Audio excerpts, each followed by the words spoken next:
qaar ka mid ah ardayda Soomaaliyeed ee wax ka barta jaamacadaha waaweyn ee ku yaala waddankan South Africa gaar ahaan gobolka Western Cape ayaa soo dhaweeyay isla markaana hambalyo u diray madaxweynaha cusub ee Jamhuuriyadda Soomaaliya Mudane Xasan Sheekh Maxamuud waxaana qaar ka mid ah ardaydan oo nagu soo booqday studio TV-ga qaranka Soomaaliyeed ee magaalada Cape Town ku leeyahay ay nooga warameen dareenkooda ku aadan sidii warkaan doorashadii ka dhacday waddanka Soomaaliya isla markaana uu ku guuleystay madaxweynaha cusub ee Jamhuuriyadda Soomaaliya Mudane Xasan Sheekh Maxamuud. Bismillah aniga ku bilaabay magacayga Cabdullah Maxamed Xaaji Faarax kuna hadlaya magacayga iyo magaca ardayda Soomaaliyeed ee gobolka Western Cape gaar ahaan magaalada Cape Town. waxaan halkan hambalyo ugu darayaa madaxweynaha ummadda Soomaaliyeed Mudane Xasan Sheekh Maxamuud oo dhawaan loo dirtay xilka madaxtinimo ee dalka Soomaaliya.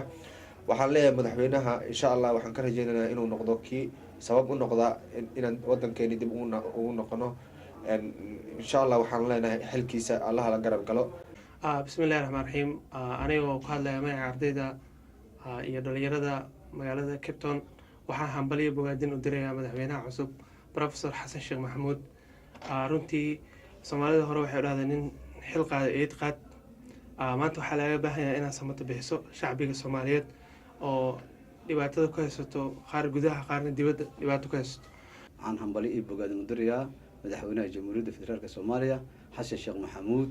waxaan leenahay hambalyo waxaan ku rajaynaynaa cimri dheer cibaado suban. waxaan ka doonaynaa in aad noqotid sinaan iyo cadaaladda. waxaan ka doonaynaa sida adiga nin educator ah inaad soo magacaawdo ra'iisul wasaaraha Soomaaliya oo soo magacaawdo insha Allah. si kastaba haatee hambalyada ay dirayaan ardayda Soomaalida wax ka barta jaamacadaha waaweyn ee ku yaala waddankan South Africa ayaa waxay ku soo aadayaan xilli loo dabaaldegayo guud ahaanba shacabka Soomaalida ee ku nool qaaradaha adduunka guushii uu gaaray madaxweynaha cusub ee Jamhuuriyadda Soomaaliya Mudane Xasan